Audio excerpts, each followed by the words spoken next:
Amis téléspectateurs, amis internautes, bonjour à toutes et à tous, bienvenue pour ce nouveau rendez-vous face au micro. Tout d'abord, j'aimerais vous remercier de votre fidélité parce que vous êtes de plus en plus nombreuses à nous rejoindre sur Dimitri Média TV. Avec nous, une invitée de marque. J'ai l'honneur d'accueillir Delphine Depardieu. Bonjour Delphine. Bonjour. Ça va bien? Ça va bien et vous? Ça va bien, nickel. Alors, on va commencer cette interview. Alors, vous êtes comédienne et vous jouez votre pièce donc intitulée L'Aigle à deux têtes. Donc, c'est une pièce de Jean Cocteau. Vous êtes donc la fille du célèbre producteur de cinéma Alain Depardieu. Oui. Et également, pour nos amis téléspectateurs, pour bien vous situer. Alors, avant de parler de votre pièce, est-ce que vous pouvez nous parler un peu de votre jeunesse? Ma jeunesse, c'était une jeunesse très heureuse, Oui. avec des parents aimants, entourés de cinéma évidemment. Oui. Et une belle jeunesse. J'ai toujours voulu être comédienne, donc j'ai toujours j'ai toujours dit à mon père, un jour je serai comédienne, comment il faut faire, parce que j'allais quand même beaucoup sur les tournages, et il m'a toujours dit, tu passes ton bac d'abord, tu fais tes études de comédienne, et puis si ça te plaît, si ça fonctionne, tu seras comédienne. Alors pour vous, Delphine, c'était une évidence de devenir comédienne. Oui. Les petites filles, normalement, elles veulent toujours être soit danseuses, coiffeuses ou vétérinaires, s'occuper des animaux. Moi, ça a toujours été comédienne. C'est vraiment quelque chose qui me touche depuis toujours. Oui. Alors souvent, on me dit, est-ce que c'est pas parce que tu as ton oncle ou ton père qui était dans le métier? Je vais vous poser la question. Bon, je pense que c'est comme quand on est dans une grande famille de médecins. Oui. Souvent, les enfants finissent par être médecins aussi, on ne sait pas pourquoi. Mais c'est effectivement quelque chose qui m'a entourée. Vous avez fait les cours Simon, je crois. Les cours Simon, les cours Jean-Laurent Cochet. Jean-Laurent Cochet. Voilà. Qu'est-ce que ça vous a apporté ça, tout. Justement, les bases Tout, les bases, oui, évidemment. Les grandes bases d'interprétation et de technique dont on a besoin au théâtre. Oui. Jean-Laurent Cochet est un maître en la matière, donc j'ai eu beaucoup de chance. Et Gérard est allé aussi chez Jean-Laurent au début. D'accord. Donc il a été formé aussi par Jean-Laurent, donc évidemment ça apporte les bases, ça apporte tout ce dont on a besoin. Est-ce que vous croyez, Delphine, que pour aujourd'hui être comédien, il faut vraiment faire des cours? Gérard, il a travaillé pour être... au début, quand il est arrivé sur Paris, je pense pas qu'il était... évidemment, il y a quelque chose en lui qui fait qu'il y a du talent. Le talent, oui, mais le travail amène le reste. Oui, tout à fait. Et ça, même lui, il dirait. Alors après, moi, je pense vraiment, qu'il faut apprendre le métier. C'est comme si on disait à un boulanger, vas-y, fais-moi du pain, sans savoir appris. Enfin, vous n'iriez pas chez ce boulanger-là. Pourquoi on irait voir des comédiens qui n'ont jamais appris leur métier? Je pense bien qu'il n'y a qu'en France qu'on peut se dire, mais non, c'est un don, ça vient tout seul. En Angleterre, jamais on dirait ça. Est-ce que vous êtes plus cinéma ou théâtre? Je suis les deux. J'aimerais tourner la journée, jouer le soir.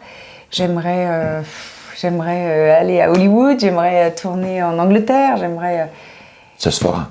Mais évidemment. mais le théâtre prend beaucoup de temps.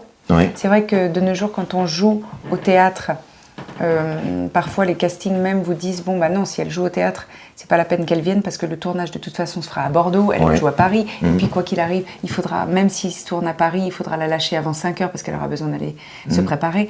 Donc il y a beaucoup ces contraintes-là. Il faut, à un moment donné, si on veut peut-être prendre la décision de faire un break théâtre pour ne se consacrer qu'au cinéma, mais ce sont des choses très risquées aussi. D'accord. Et moi, le théâtre, c'est quelque chose qui me fait vivre dans la vie, mais aussi à l'intérieur. Ouais. Et donc, c'est compliqué. J'aimerais pouvoir faire les deux, mais ça arrivera, oui, comme vous dites. Quel est le rôle au cinéma que vous aimeriez bien interpréter? Un rôle qui vous tiendrait à cœur? Mais j'aimerais bien... Comme au théâtre? Oui. Au cinéma, j'aimerais bien un jour interpréter... j'ai pas de rôle en tête particulier, mais un genre de film... un grand spectacle qui fait que quand on sort de là, parce que ce qui est intéressant, c'est de faire rêver les gens. Oui. C'est qu'ils sortent et qu'ils soient un petit peu encore dans le film ou dans la pièce, et un petit peu comme ça, que ça les sorte un peu de leur vie quotidienne. Nous, on va au théâtre ou au cinéma pour les mêmes choses. Et c'est ça que j'aimerais apporter parfois aux gens, c'est du rêve. Alors, interpréter la vie de quelqu'un, ça m'intéresserait beaucoup aussi, parce que j'adore les histoires vraies. Je trouve ça hyper intéressant d'étudier la vie de quelqu'un pendant des mois et après d'essayer de se mettre dans sa peau. Ouais. Ça, je trouve ça très intéressant. Il y en a de plus en plus des biopics d'ailleurs, et même au théâtre. Ça s'appelle pas de la même manière, mais c'est la même chose. Et je trouve ça, j'aime beaucoup les histoires vraiment. Après, c'est vrai qu'un grand spectacle avec des effets spéciaux, et on sort de là, on en a pris plein la tête, ça me plairait aussi beaucoup. Pouvez-vous nous parler de votre pièce que vous jouez actuellement donc, au théâtre Le Ranelagh? Voilà, c'est l'histoire d'un anarchiste d'un anarchiste qui tombe amoureux d'une reine anarchiste. Et c'est une femme, une reine, qui est dans ses châteaux depuis 10 ans. Elle a perdu son mari depuis 10 ans, le roi, qui a été assassiné. Ils venaient de se marier tout juste. Et ils allaient sur leur chemin de voyage de noces, et il s'est fait assassiner à ce moment-là. Et donc elle vit morte dans ses châteaux depuis 10 ans, dans le deuil, dans le désespoir. Elle n'attend qu'une chose, c'est la mort, mais pourtant, comme c'est une femme pleine de vie, elle n'ira pas la chercher par elle-même.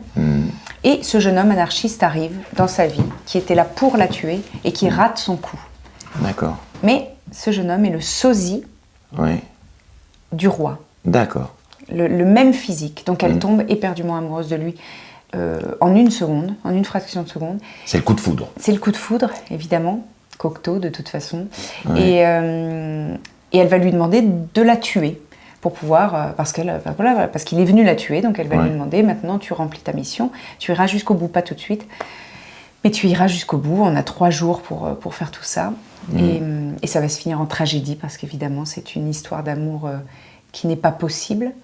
Et donc ça ira jusqu'à la mort des deux. Mais ça, on peut le dire parce que c'est pas le but de l'histoire. Le but de l'histoire, c'est de voir un amour impossible, en fait. Essayer de se construire, qui se retrouvera dans les cieux après.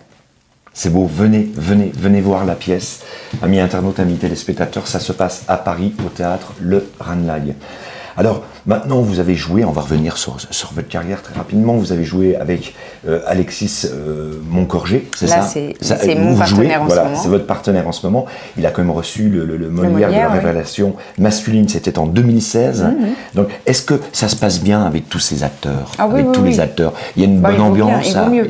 Mais c'est marrant parce que Alexis vient de gagner le Molière, effectivement, et mon dernier partenaire, qui était Guillaume Marquet, avait aussi eu le Molière de la Révélation quelques années auparavant, donc c'est rigolo. Et ça se passe très bien, évidemment, bien sûr, il faut que ça se passe bien de toute façon, parce que déjà avec Alexis, je joue l'amour inconditionnel, donc il faut que ça se passe bien. Et puis on fait toujours... on fait un métier difficile parce que ça fait mal au cœur et au ventre parfois, mais c'est un métier de passion. On est heureux de le faire, on vit quand on le fait, donc si c'est pour se prendre la tête, ça sert à rien. Mais qu'est-ce qui fait courir? Qu'est-ce qui me fait courir? L'envie de continuer. Delphine. L'envie de continuer mon étoile, comme dirait Jacques Brel. Mais vous êtes une passionnée, ça se voit dans vos yeux. Ah bah, tant mieux. C'est vrai. L'envie de faire plus, de faire... de dire Puis les rencontres aussi, parce que ce métier-là, si on le fait aussi, c'est parce qu'on aime les rencontres. C'est un métier de nomade, on va d'équipe en équipe, on est des perpétuels, on est perpétuellement... Oui, et puis on est en CDD tout le temps, nous, donc finalement on se fixe nulle part. Et c'est ça que j'aime, les rencontres aussi, voir des nouvelles têtes tout le temps, des nouveaux projets, des choses qui excitent comme ça. Donc quand il n'y a pas, ça fait mal, mais c'est pour ça qu'on fait tout pour qu'il y ait. Alors maintenant, pour terminer cette interview, je vais vous demander, Delphine, de fermer les yeux. Vous allez fermer les yeux. Toute votre vie va défiler. Votre jeune vie va défiler devant vous. Et quand je vais vous dire stop, vous allez me dire quel moment symbolique vous vient dans la tête. Qu'est-ce qui vous a marqué le plus? D'accord. C'est l'instant silence de votre émission Face au micro. Vous êtes avec Delphine Depardieu. Stop. Je peux ouvrir les yeux? Oui. Moi, c'est pas un moment très rigolo. Ça sera la mort de ma maman. Donc c'est le moment le plus marquant de ma vie. Delphine, je vous remercie beaucoup de nous avoir reçus. C'est un honneur. J'ai des frissons, c'est vrai. Parce que je suis vraiment, vraiment heureux de vous avoir c'est moi qui vous remercie. C'est moi qui vous remercie. Pour Dimitri Média TV. Merci à toutes et à tous. À très, très prochainement pour un prochain Face au micro. Eh bien, vous savez, on se retrouve très rapidement. À bientôt. Au revoir.